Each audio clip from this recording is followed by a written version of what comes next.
बड़ा हसीन है इनकी जवान का जादू, लगा के आग बहारों की बात करते हैं। जिन्होंने रात में चुन चुन के बस्तियों को लूटा, वही नसीबों के मारों की बात करते हैं।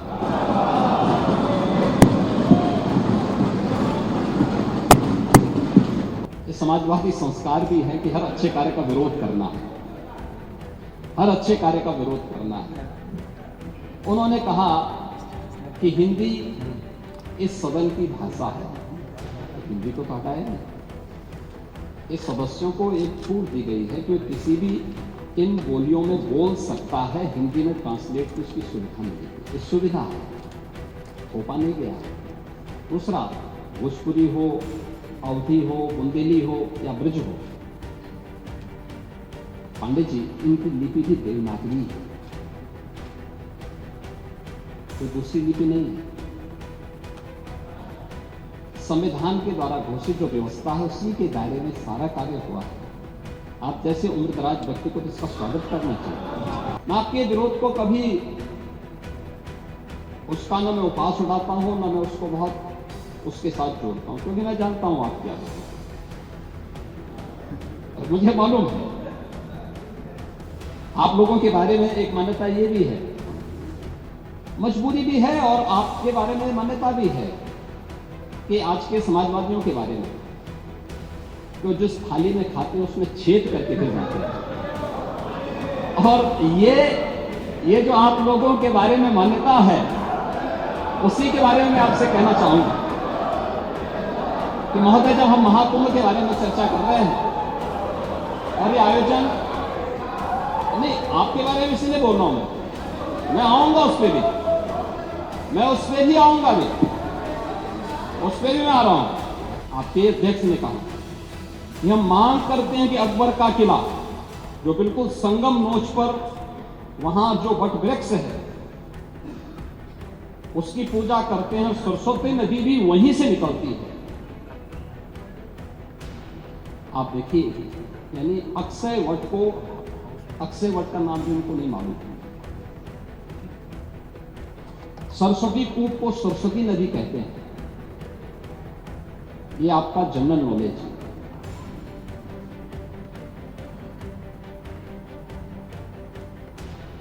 इन्होंने कहा महाकुंभ कोई शब्द नहीं, क्योंकि महायोजन के लिए बहुत सारा पैसा निकालना था, पैसे की बर्बादी करनी थी, इसलिए नाम भी इन्होंने महायोजन दिया।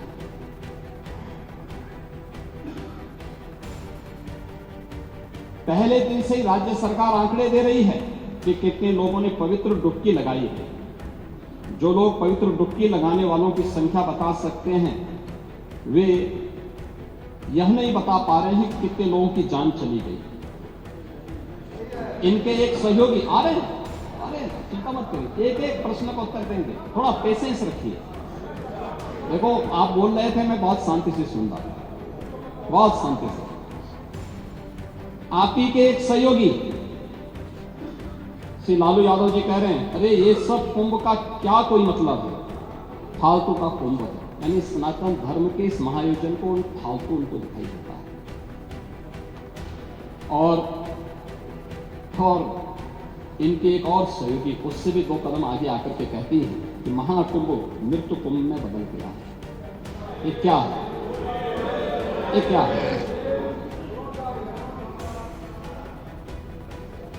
मल्लिकार्जुन खड़गे, कांग्रेस के नेता, अध्यक्ष, कहते हैं कुंभ भगदड़ में हजारों लोग मारे गए।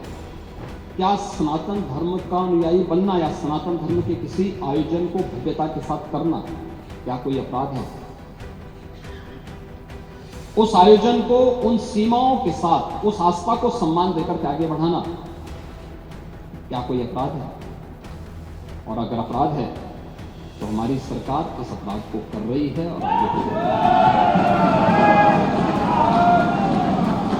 क्योंकि हम लोग ये मानते हैं सनातन धर्म इस देश का राष्ट्रीय धर्म है। मैं धन्यवाद देता हूं उन सभी माननीय सदस्यों को जिन्होंने अपने अनुभव से अपने विचार यहां पर रखे हैं।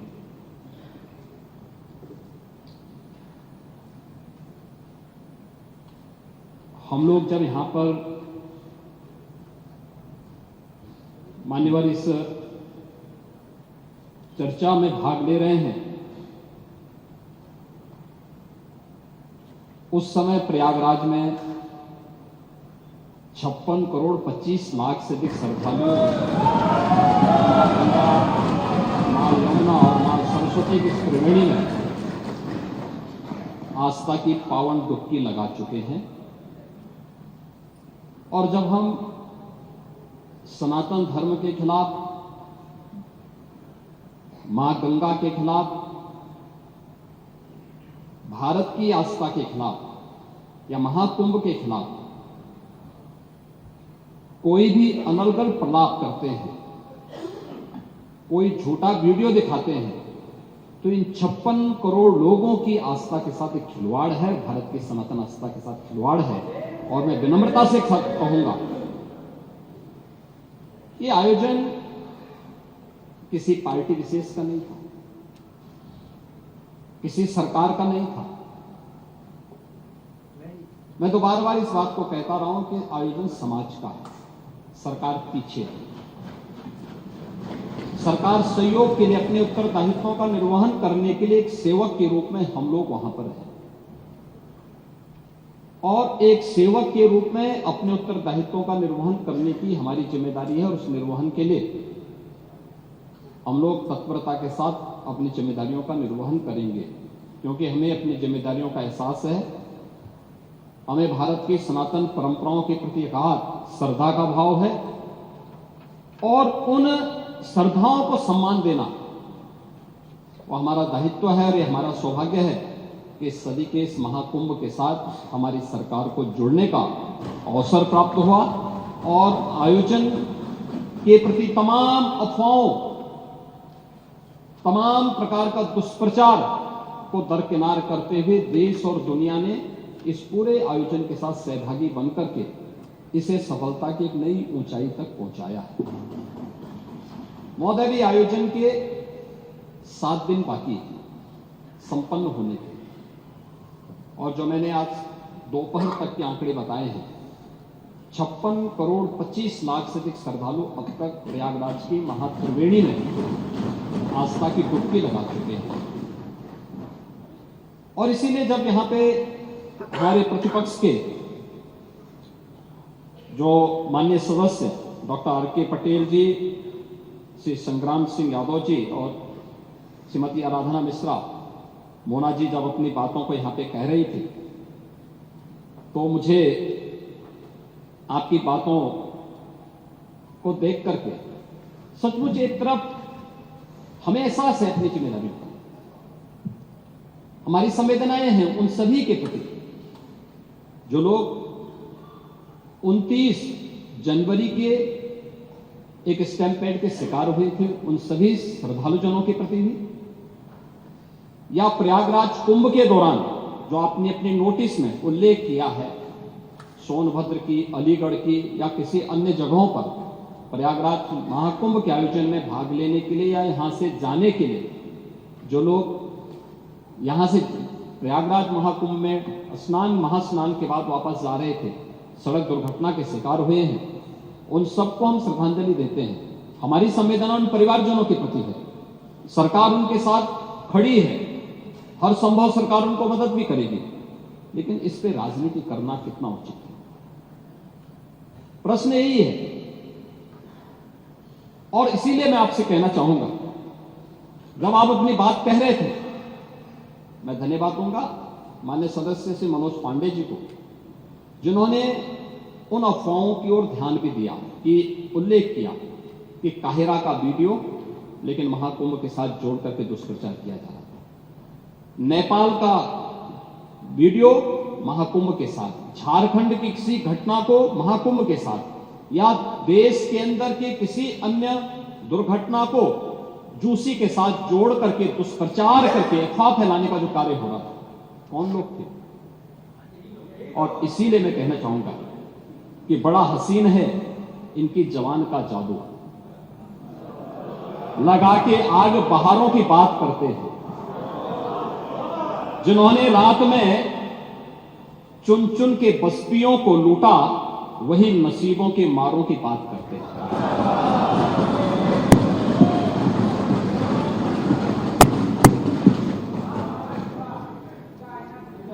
महोदय, ये उर्दू नहीं है, ये सब हिंदी। आपको मैं बताना चाहता हूं, आपको मैं एक और बात बताना चाहता हूं, जो भी नेता प्रतिपक्ष कह रहे थे। जब उत्तर प्रदेश की स्थानीय बोलियों को इस सदन में महत्व मिला, उनके द्वारा कहा जा रहा था, उन्होंने विरोध किया था। ठीक उनकी सोच है, ये समाजवादी संस्कार भी है कि हर अच्छे कार्य का विरोध करना है, हर अच्छे कार्य का विरोध करना है। उन्होंने कहा कि हिंदी इस सदन की भाषा है, तो हिंदी को तो हटाया नहीं।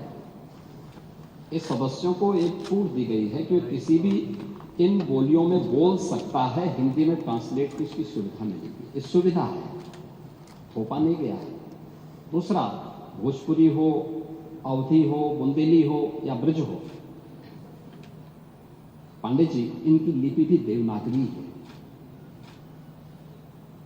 कोई दूसरी लिपि नहीं है। संविधान के द्वारा घोषित जो व्यवस्था है, उसी के दायरे में सारा कार्य हुआ है। आप जैसे उम्रदराज व्यक्ति को तो इसका स्वागत करना चाहिए, इसका स्वागत करना चाहिए। ओह, मैं इसीलिए कह रहा हूं, देवनागरी ही लिपि है और उसी दायरे में सारा कार्य हुआ है। और इसीलिए मैं आपके संज्ञान में लाना चाहूंगा कि ये जो कार्य है, इस कार्य के साथ हमें उसी सकारात्मक भाव के साथ जुड़ना चाहिए। मैं आपके विरोध को कभी उसका न मैं उपास उड़ाता हूं, न मैं उसको बहुत उसके साथ जोड़ता हूं, क्योंकि मैं जानता हूं आपकी आदतों को। मुझे मालूम है आप लोगों के बारे में एक मान्यता ये भी है, मजबूरी भी है, और आपके बारे में मान्यता भी है कि आज के समाजवादियों के बारे में, तो जिस थाली में खाते हैं उसमें छेद करके फिर जाते हैं। और ये जो आप लोगों के बारे में मान्यता है, उसी के बारे में मैं आपसे कहना चाहूंगा कि महोदय, जब हम महाकुंभ के बारे में चर्चा कर रहे हैं और ये आयोजन, नहीं आपके बारे में इसीलिए बोल रहा हूं, मैं आऊंगा उस पर भी, मैं उस पर भी आऊंगा भी, उस पर भी मैं आ रहा हूं। जब एक महाकुंभ का विरोध पहले दिन से कर रहे थे, महोदय, मैं एक एक करके इनके बयानों को यहां पे उद्धृत करना चाहूंगा, और पिछले सदन में भी मैं याद दिलाना चाहूंगा, जब हम लोग यहां पे इसी सदन में आए थे तो महाकुंभ पे चर्चा, उस समय महाकुंभ की तैयारियां चल रही थी और चर्चा के लिए एक दिन निश्चित किया गया था। आप लोगों ने सदन नहीं चलने दिया, सदन नहीं चलने दिया। अच्छा होता महाकुंभ के पहले इस सदन में पूरे दिन भर की चर्चा होती, हम उस व्यवस्था के बारे में चर्चा करते, आपके अनुभव का लाभ लेते, लेकिन आपने चर्चा नहीं होने दी। लेकिन पहले दिन से ये चर्चा, पहले दिन से ये अफवाह और इस प्रकार का दुष्प्रचार आपके द्वारा निरंतर होता रहा। आप याद करिए, समाजवादी पार्टी के राष्ट्रीय अध्यक्ष ने महाकुंभ आयोजन के पहले इस बारे में कहना शुरू किया कि साहब, इतना पैसा और इतना विस्तार देने की आवश्यकता क्या है। उनका बयान कि हमारी सरकार से अपील है कि बहुत सारे बुजुर्ग जो 65 साल से ऊपर और 70 साल से ऊपर के लोग हैं, स्नान नहीं कर पाए। उसके बाद फिर उनके बयान आए, जब शुरू हो गया, फिर लगातार अगर समाजवादी पार्टी के सोशल मीडिया हैंडल को देखें, वो आपके संस्कारों के अनुसार भाषा का प्रयोग भी करते हैं, और जिस प्रकार की भाषा का उसमें प्रयोग किया जाता है, मुझे लगता है किसी भी सभ्य सोसाइटी के लिए वो भाषा कभी शोभा नहीं देगी। आप लोगों के अपने संस्कार हो सकते हैं, आप लोगों का अपना व्यवहार हो सकता है, लेकिन कोई सभ्य समाज और कोई सभ्य सोसाइटी उसको कभी मान्यता नहीं दे सकती। लेकिन उसके माध्यम से लगातार दुष्प्रचार किया गया। यही नहीं, ये भी मांग हुई। देखिए, आपकी पार्टी के ही नेता, आपके अध्यक्ष ने कहा कि हम मांग करते हैं कि अकबर का किला, जो बिल्कुल संगम नोच पर वहां जो वट वृक्ष है, उसकी पूजा करते हैं। सरस्वती नदी भी वहीं से निकलती है। आप देखिए, यानी अक्षय वट को, अक्षय वट का नाम भी उनको नहीं मालूम। सरस्वती कूप को सरस्वती नदी कहते हैं। ये आपका जनरल नॉलेज है।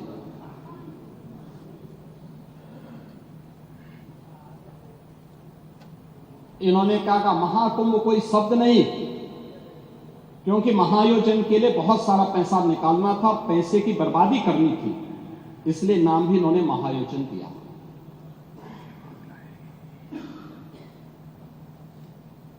पहले दिन से ही राज्य सरकार आंकड़े दे रही है कि कितने लोगों ने पवित्र डुबकी लगाई है। जो लोग पवित्र डुबकी लगाने वालों की संख्या बता सकते हैं, वे यह नहीं बता पा रहे हैं कि कितने लोगों की जान चली गई। इनके एक सहयोगी आ रहे हैं, चिंता मत करिए, एक एक प्रश्न का उत्तर देंगे, थोड़ा पेशेंस रखिए। देखो, आप बोल रहे थे, मैं बहुत शांति से सुन रहा था, बहुत शांति से। आप ही के एक सहयोगी श्री लालू यादव जी कह रहे हैं, अरे ये सब कुंभ का क्या कोई मतलब है, फालतू का कुंभ है। यानी सनातन धर्म के इस महायोजन को फालतू उनको दिखाई देता है। और इनके एक और सहयोगी उससे भी 2 कदम आगे आकर के कहती हैं कि महाकुंभ मृत्यु कुंभ में बदल गया है। ये क्या है? ये क्या है? मल्लिकार्जुन खड़गे, कांग्रेस के नेता, अध्यक्ष, कहते हैं कुंभ भगदड़ में हजारों लोग मारे गए।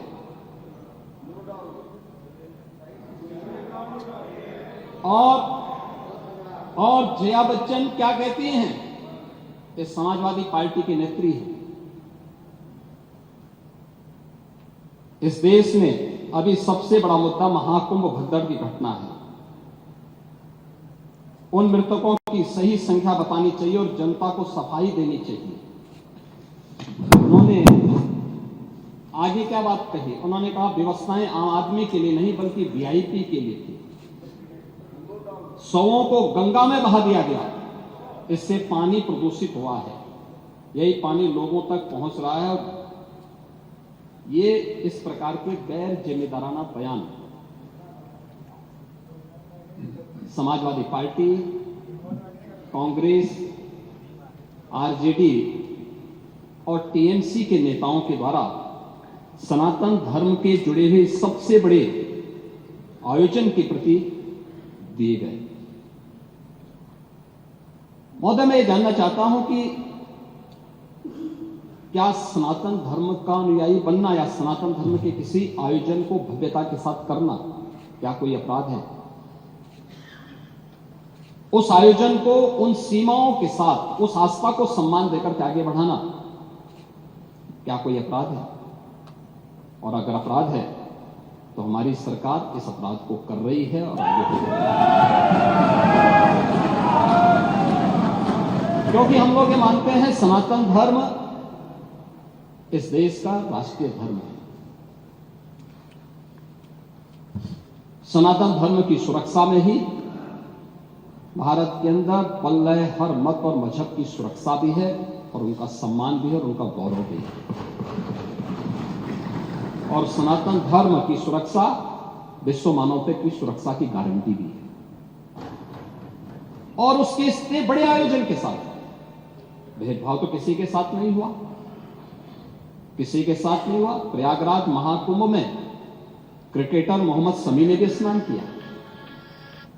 मुझे याद है, हर जाति मत और मजहब के लोग अगर आए हैं श्रद्धा भाव के साथ तो उन्होंने आस्था की पवित्र डुबकी भी लगाई। हां, अगर कोई चढ़ाने के लिए आया है तो वहां पर उनको वैसे दुत्कार करके भगा भी दिया गया और ये होना भी चाहिए।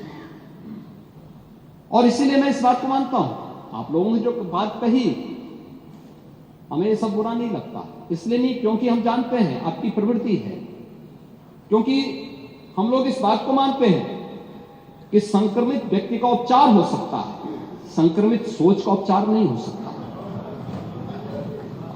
उसका कोई उपचार नहीं, वो अपने आप ही टूटता रहेगा।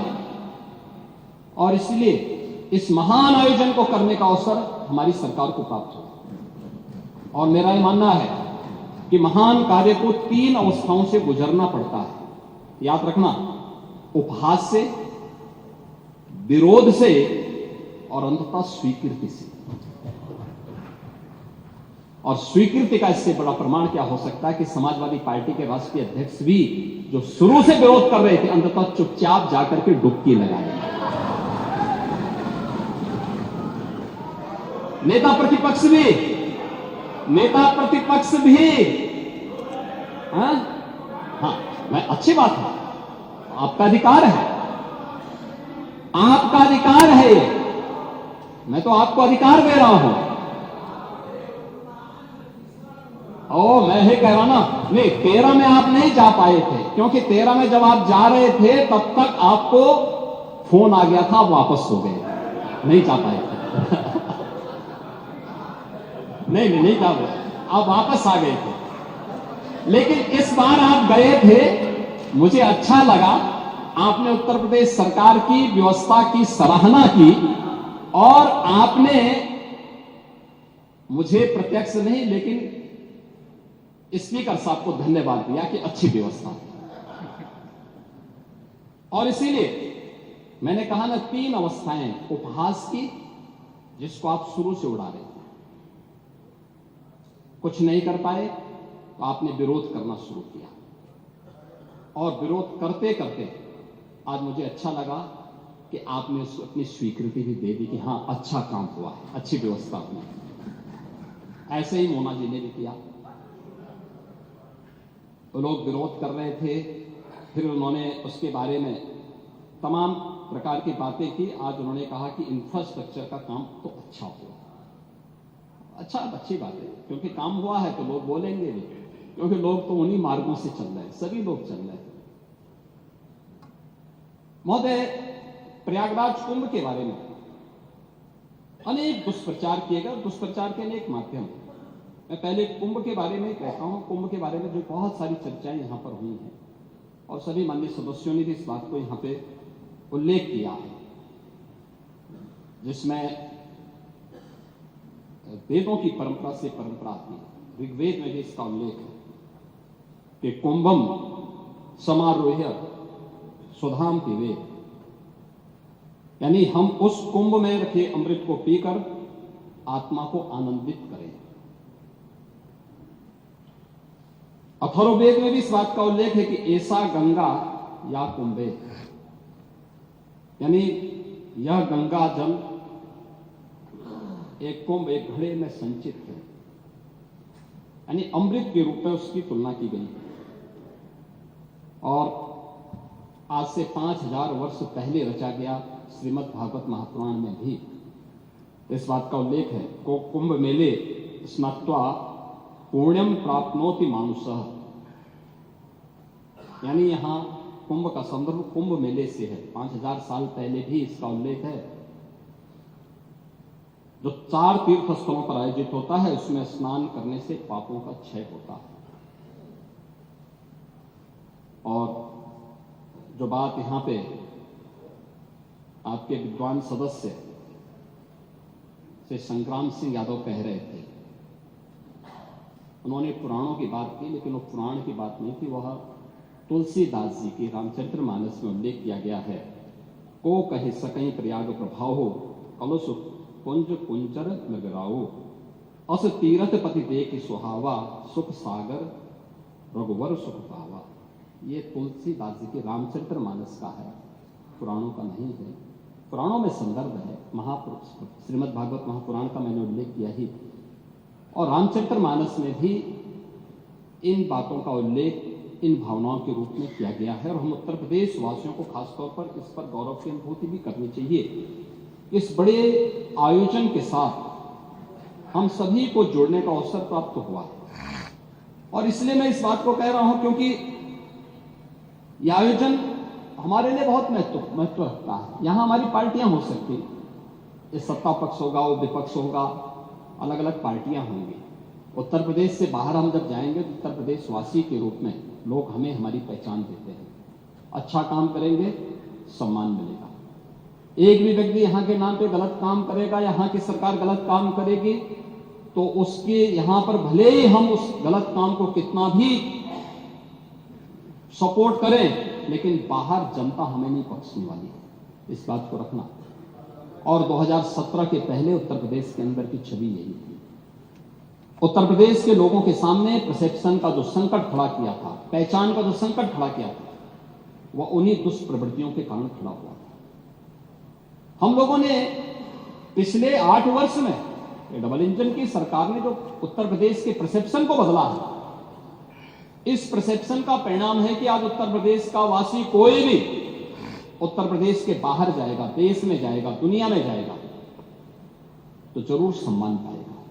आज उसका कोई अपमान नहीं करता। लोग सम्मान की निगाहों से देखते हैं, लोग सम्मान की निगाहों से देखते हैं। महाकुंभ का जो विरोध कर रहे थे, मुझे मालूम था ये विरोध इनकी मजबूरी है, ये लोग करेंगे, उपहास उड़ाएंगे, क्योंकि उन्होंने तब भी उपहास उड़ाया था जब कोरोना जैसी महामारी से हम जूझ रहे थे।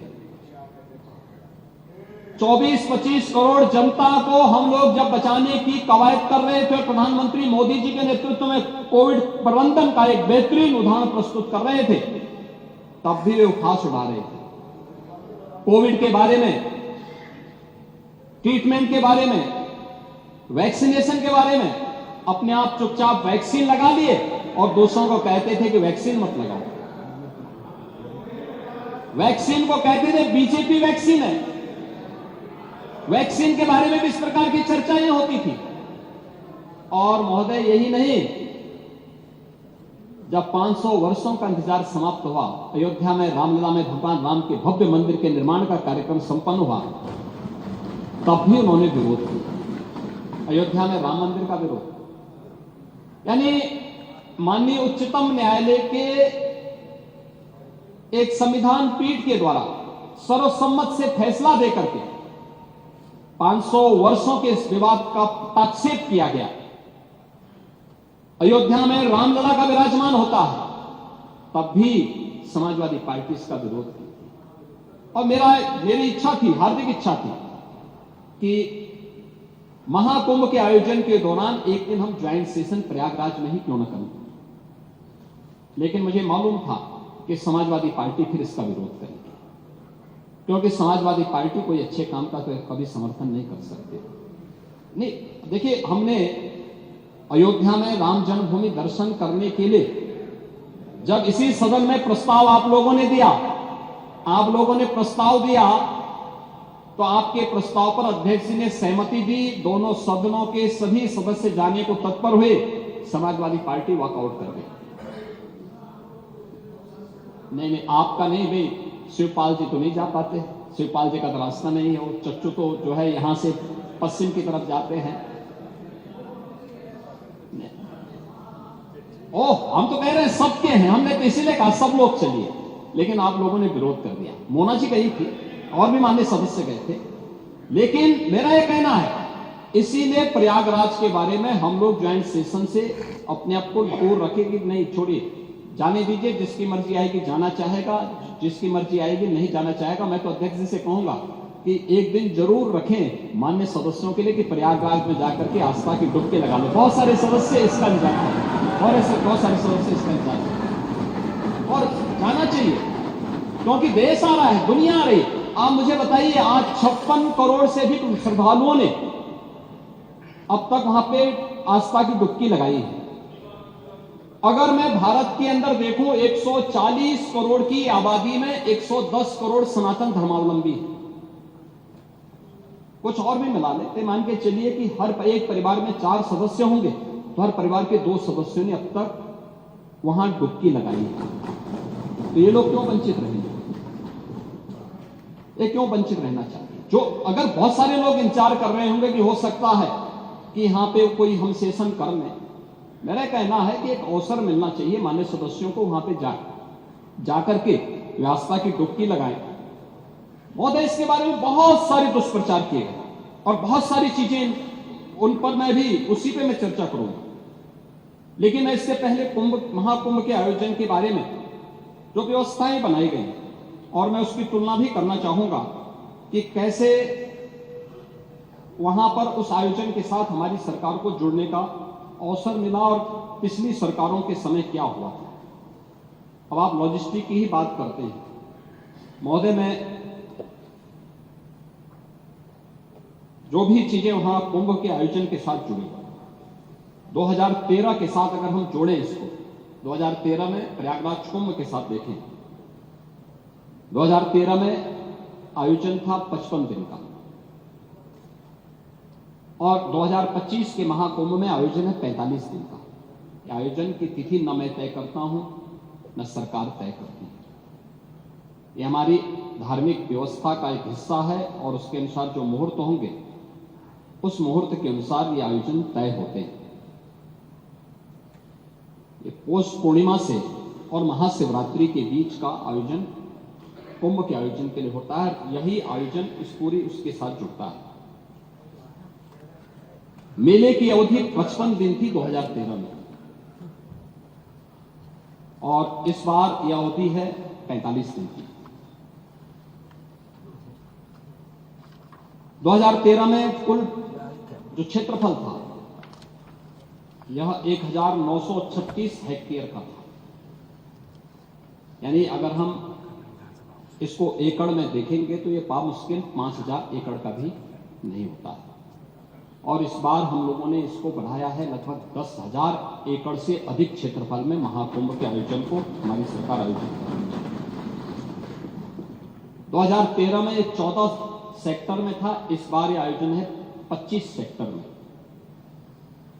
पार्किंग का स्पेस जो आपके पास था उस समय कुल 635 हेक्टेयर में आप लोगों ने पार्किंग की सुविधा दी थी और इस बार हम लोगों ने पार्किंग की सुविधा दी है 1850 हेक्टेयर में, केवल पार्किंग की सुविधा दी, यानी 4000 यानी 5000 एकड़ से अधिक क्षेत्रफल में केवल पार्किंग की सुविधा दी है। 2013 में प्रयागराज सिटी के अंदर हमारे पास एक अवसर होता है कि इस प्रकार के आयोजन सिटी के एक निश्चित डेवलपमेंट के प्लान को भी आगे बढ़ाए। आपने देखा होगा 2013 में प्रयागराज सिटी के बारे में कोई आरओबी नहीं, कोई पक्के घाट नहीं, रिवर फ्रंट के लिए कोई कार्य नहीं हुआ, लेकिन हमारी सरकार को इस सौभाग्य जाता है कि 2019 में हमने 9 आरओबी और 6 अंडरपास बनाए थे और 2025 में हमारी सरकार ने जो पैसा वहां खर्च किया उसमें प्रयागराज सिटी के अंदर 14 फ्लाईओवर बनाए हैं, 14 नए फ्लाईओवर बनाए हैं, 9 उसमें पक्के घाट बनाए हैं, 7 रिवर फ्रंट रोड का निर्माण किया गया है। अस्थायी घाट 2013 में केवल 4 किलोमीटर का था, इस बार जो अस्थायी घाट बने हैं वह 12 किलोमीटर का बनाया गया है। शटल बसेज आप लोगों ने 2013 में एक भी नहीं चलाई थी, याद करना, ये शटल बसेज ही फ्री में श्रद्धालु जनों को कुंभ के नजदीक क्षेत्रफल में संगम के आसपास के क्षेत्र तक पहुंचाती है, एक भी नहीं थी। इस बार 550 बसेज केवल शटल बसेज हैं जो श्रद्धालु जनों को वहां तक पहुंचाने का काम कर रही है। रोडवेज की बसेज आपने 2013 में कुल 2300 खरीदी थी, इस बार हम लोगों ने 7000 बसेज केवल श्रद्धालुओं की सुविधा के लिए वहां लगाई है। बस स्टैंड आपके समय में मात्र 3 थी, हमने 7 बनाए हैं। सड़कों के चौड़ीकरण का कार्य आपके समय में मात्र 55 का हुआ था, हम लोगों का सौभाग्य है कि 19 में 125 सड़कों को 2 लेन से 4 लेन, 4 लेन को 6 लेन में और 2025 में 200 से अधिक सड़कों को हम लोगों ने इसके साथ जोड़ा है, जो 2 लेन से 4 लेन, 4 लेन से 6 लेन बनाने का काम हुआ है। नालों की स्थिति, एक बड़ी चर्चा इसमें हो रही है और मैं सोच रहा था कि हो सकता है कि कुछ माननीय सदस्य इसके बारे में यहां चर्चा भी हो सकता करेंगे, लेकिन हो सकता उनका संज्ञान नहीं आया होगा। और है जिस प्रकार का दुष्प्रचार लोग करने में लगे हैं, उत्तर प्रदेश को, महाकुंभ को, सनातन धर्म को बदनाम करने के लिए, देश को बदनाम करने के लिए जो साजिशें रचने वाले तत्व हैं, वे लगातार इस प्रकार का दुष्प्रचार करते हैं। पहले मैंने कहा ना, जो काहिरा में अग्निकांड की घटना को प्रयागराज के साथ जोड़ना, नेपाल की घटना को, झारखंड की घटना को, या वेस्ट बंगाल की घटना को, या देश के अंदर की किसी बड़ी दुर्घटना को प्रयागराज के साथ जोड़ना, इस प्रकार के लगातार वीडियो सोशल मीडिया हैंडल के माध्यम से और डिजिटल मीडिया के प्लेटफॉर्म पर भी आप देख सकते हैं। ऐसे ही जल की गुणवत्ता के बारे में भी प्रश्न खड़े करने के प्रयास हुए। याद रखना, 2013 में बायोरेमेडिएशन या जियो ट्यूब की व्यवस्था बहुत सीमित थी, और परिणाम क्या था? पूरा कुंभ अव्यवस्था, गंदगी और अराजकता का एक अड्डा हो चुका था। उस स्थिति को सोचिए, जब मॉरिशस के माननीय प्रधानमंत्री 2013 में प्रयागराज महाकुंभ में पधारे थे और गंगा में गंदगी देख करके, अव्यवस्था देख करके, पॉल्यूशन की मात्रा को देख करके उन्होंने स्नान करने से इनकार कर दिया था। और 2025 में जब हम लोग आए हैं, तो मैंने तो आपको आंकड़े बता दिए कि 56 करोड़ से अधिक श्रद्धालु अभी स्नान कर चुके हैं, एक सप्ताह बाकी है। 81 नालों को, यानी 261 MLD के जो वहां के नाले हैं, सभी को टेप किया गया है। और टेप ही नहीं किया गया है, बल्कि उसके बारे में जो सरकार की व्यवस्थाएं बनाई गई है, उसके बारे में मैं विस्तार से सदन में कहना चाहूंगा, क्योंकि बहुत सारे लोग अभी उसके बारे में दुष्प्रचार करने की अपनी उस प्रवृत्ति से बाज नहीं आएंगे, और इसलिए मैं उसके बारे में बताना चाहूंगा कि गंगा जी हो या यमुना जी हो, प्रयागराज के जितने भी वहां पे संगम स्थल से जुड़े हुए जितने भी वहां के अगल बगल के जितने भी नाले हैं, जितने भी इस प्रकार के सीवर का है, ड्रेनेज का है, सबको टेप करके या तो STP में या बायोरेमेडिएशन या जियो ट्यूब के माध्यम से उनके शुद्धिकरण के बाद ही उसे वहां पर वो किया जा रहा है। दूसरा है, ट्रीटमेंट के बाद ही उस जल को छोड़ा जा रहा है। जल की शुद्धता के जो मानक होते हैं वह 2 स्तर पर जांची जाती है। एक तो BOD स्तर पर, बायोलॉजिकल ऑक्सीजन डिमांड के रूप में, और दूसरा DO के रूप में, डिजॉल्व ऑक्सीजन के रूप में। और इन दोनों के मानक निर्धारित हैं, इन दोनों के मानक निर्धारित हैं, जिसमें BOD 3 या उससे कम होना चाहिए, और DO जो डिजॉल्व ऑक्सीजन की मात्रा है वो 5 से अधिक होनी चाहिए। जल में स्नान करने के लिए जल की जो मात्रा होती है उसमें ये मात्रा इस रूप में होनी चाहिए। और मुझे बताते हुए यहां पर मैं आपको बताना चाहता हूं कि उत्तर प्रदेश जो पॉल्यूशन कंट्रोल बोर्ड है वो लगातार वहां पे जल की मॉनिटरिंग करता है, उसकी गुणवत्ता को बनाए रखने के लिए कार्य कर रहा है। और आज की जो उनकी रिपोर्ट है संगम की, कि संगम और उसके आगे पीछे जो BOD है वो 3 या उससे कम है, और डिजॉल्व ऑक्सीजन की मात्रा ये 8 और 9 से अधिक पाई जा रही है। यानी संगम का जल स्नान करने लायक भी है और आचमन करने लायक भी है। जो लोग इसका दुष्प्रचार कर रहे हैं वे उन सबको इस बात को देखना चाहिए। एक समाचार पत्रों में एक न्यूज जो देखने को मिली, मैं भी देख रहा था, पुरानी न्यूज है, NGT के माध्यम से, NGT का नाम लेकर के दिया गया है, किसी ने दिया है, जिसमें उन्होंने कहा है कि फीकल कोलिफॉर्म की, उसमें उन्होंने चर्चा की। एक फीकल कोलिफॉर्म की जो मात्रा उन्होंने की है, इसमें 2500 MPM यानी मोस्ट प्रोबेबल नंबर, ये उससे उसका मापक माना गया है। इससे कम होनी चाहिए 100 ml में, 100 मिलीलीटर में। और इसके जो अलग अलग नमूने लिए गए फीकल कोलिफॉर्म के लिए, फीकल कोलिफॉर्म बढ़ने के बहुत सारे कारण हो सकते हैं। या तो कहीं सीवेज लीकेज है, या बहुत बार होता है कि भाई इस प्रकार की नदियां हैं, कोई वह चैनलाइज तो है नहीं, भैंस है, गाय है या अन्य जानवर उसमें आते हैं, नहाते हैं, उसके कारण भी, उनके गोबर आदि के कारण भी इसकी मात्रा तेजी के साथ बढ़ती है। लेकिन प्रयागराज के संदर्भ में जो मैं आपको स्पष्ट करना चाहूंगा कि 12, 16, 20, 25, 30 जनवरी, 5, 10 और 13 फरवरी को जो सैंपल के परीक्षण लिए गए हैं उसमें संगम नोच पर फीकल कॉलीफॉर्म की मात्रा मानक के अनुरूप पाई गई है।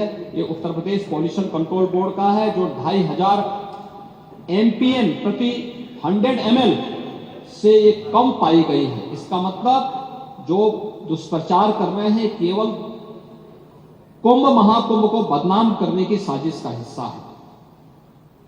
और केंद्रीय प्रदूषण नियंत्रण बोर्ड ने भी, जिनके नाम पर खबर है, उन्होंने भी 12, 13 एवं 15 जनवरी की रिपोर्ट में इसकी मात्रा को 2000 या उससे कम पाया, यानी 2500 से कम ही पाया है। यह भी इसमें मैं आपको स्पष्ट करना चाहता हूं। और महोदय, मैं इसीलिए कहना चाहूंगा कि ये जो नकारात्मक सोच है, दुष्प्रचार के माध्यम से महाकुंभ को बदनाम करने की साजिश का जो हिस्सा है, ये उन करोड़ों लोगों की आस्था के साथ खिलवाड़ है और किसी जाति, मत और मजहब से जुड़े हुई संख्या भी नहीं है और किसी वर्ग का भी नहीं है। इसमें गांव में एक सामान्य नागरिक भी आ रहा है, देश का बड़ा उद्योगपति भी आ रहा है, देश की महामहिम राष्ट्रपति भी आए, महामहिम उपराष्ट्रपति भी आए, माननीय प्रधानमंत्री जी भी आए, केंद्रीय मंत्रीगण आए हैं, स्पीकर साहब आए हैं लोकसभा के। हर, यानी देश और दुनिया की हर सेलिब्रिटी वहां प्रयागराज आ रही है। उच्चतम न्यायालय के माननीय न्यायाधीश हो या हाईकोर्ट, तमाम उच्च न्यायालयों के माननीय न्यायाधीशों की संख्या, समाज का हर तबका प्रयागराज के लिए उमड़ रहा है, हर व्यक्ति आ रहा है। और क्या प्रचार करना बुरा था? क्या हमें उत्तर प्रदेश की किसी उपलब्धि को, उत्तर प्रदेश की किसी आयोजन को देश और दुनिया के सामने नहीं ले जाना है क्या? आपने प्रत्येक स्नान के समय वहां देखा होगा किस प्रकार की स्थितियां थी। श्रद्धालु हो या फिर पर्यटक हो, देशी हो या विदेशी पर्यटक हो, जो एक बार कुंभ में डुबकी लगाया और भूरी भूरी प्रशंसा किया, व्यवस्था की प्रशंसा किया, जल की प्रशंसा किया, आयोजन की प्रशंसा किया, एकात्मता की प्रशंसा किया। कौन भेदभाव हुआ? कौन तुष्टीकरण हुआ? कौन सा तुष्टीकरण है? कौन सा तुष्टीकरण इसमें है? ये तुष्टीकरण नहीं, ये 56 करोड़ लोगों के आने का संतुष्टीकरण है, भारत के संतुष्टीकरण है, दुनिया का संतुष्टीकरण है। ये बातें इस बात को एहसास कराती हैं कि भारत की ताकत का एहसास दुनिया कर रही है और उत्तर प्रदेश की ताकत का एहसास पूरा भारत कर रहा है कि हाँ, उत्तर प्रदेश कितने बड़े आयोजन को कर सकता है। इस आयोजन के साथ जुड़ने का सौभाग्य उत्तर प्रदेश वासियों को प्राप्त हो रहा है और उत्तर प्रदेश में भी केवल प्रयागराज इस आयोजन को कर सकता है। यह सौभाग्य उत्तर प्रदेश के अंदर प्राप्त हुआ है। मुझे अभी पिछले सप्ताह वाराणसी जाने का अवसर भी प्राप्त हुआ और वाराणसी मैंने देखा पिछले 1.5 महीने से लाखों की संख्या में श्रद्धालु आ रहा, लेकिन वाराणसी वासी भी खुश हैं। अरे साहब, देश भर से लोग आ रहे हैं, काशी में वर्ष भर से लोग आते हैं, लेकिन लाखों की संख्या में हर दिन हो, मुख्य मुख्य आयोजनों में होते थे, लेकिन लाखों की संख्या में अभिभूत होकर के जा रहा है। उत्तर प्रदेश के बारे में एक नई धारणा लेकर जा रहा है। लगातार लोग आ रहे हैं। अयोध्या धाम में वही स्थिति है, लोग बड़ी संख्या में आ रहे हैं, बड़ी श्रद्धा भाव के साथ अयोध्या के साथ जुड़ रहे हैं और अयोध्या के साथ जुड़ रहे हैं तो आध्यात्मिक रूप से पुण्य के भागीदार भी बन रहे हैं, लेकिन साथ साथ यहां पर आर्थिक समृद्धि का द्वार भी खोल रहे हैं। आप मुझे बताइए कि जो स्थानीय स्तर पर आ रहा होगा तो ठीक है, हमने भंडारे के आयोजन किए। पांडे जी, मैं एक बात बताना चाहूंगा, आपके माननीय सदस्य कह रहे थे कि लोग भूखे रहे, ये हिंदुस्तान है, सनातन धर्म के आयोजन में कोई भूखों नहीं रहता, कोई भूखों नहीं रहता।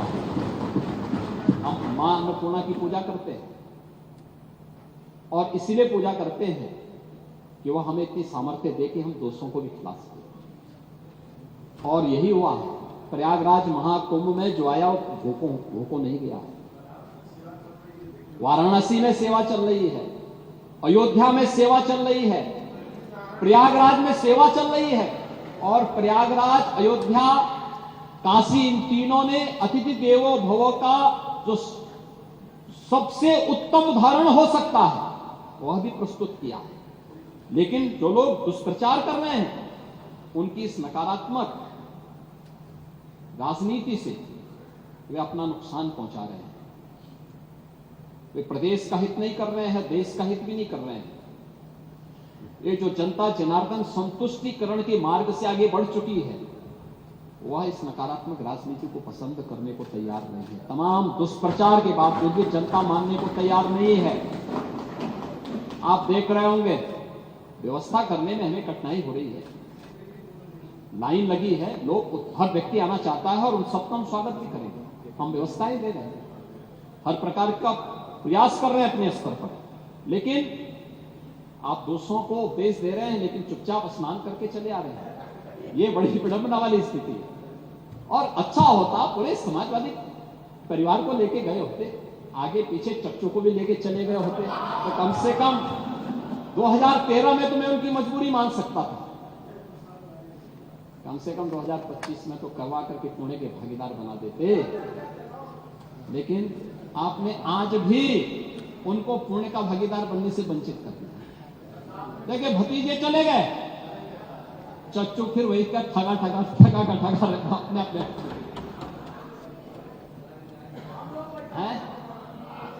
नहीं, आप चलिए ना, एक दिन चच्चू को लेके जाइए पानी जी, आप आज जाइए, मल्होत्रा जी को भी लेके जाइए, आगे पीछे लोग चलेंगे, आपके साथ जाएंगे, बड़ी शोभा है। हाँ, ठीक है, अच्छा, बहुत सुंदर। नहीं होना चाहिए। आप जाएंगे तो आप बहुत सारी चीजें, आप बहुत सारी अच्छी चीजें वहां देख करके भी आएंगे और आप वहां बताएंगे भी।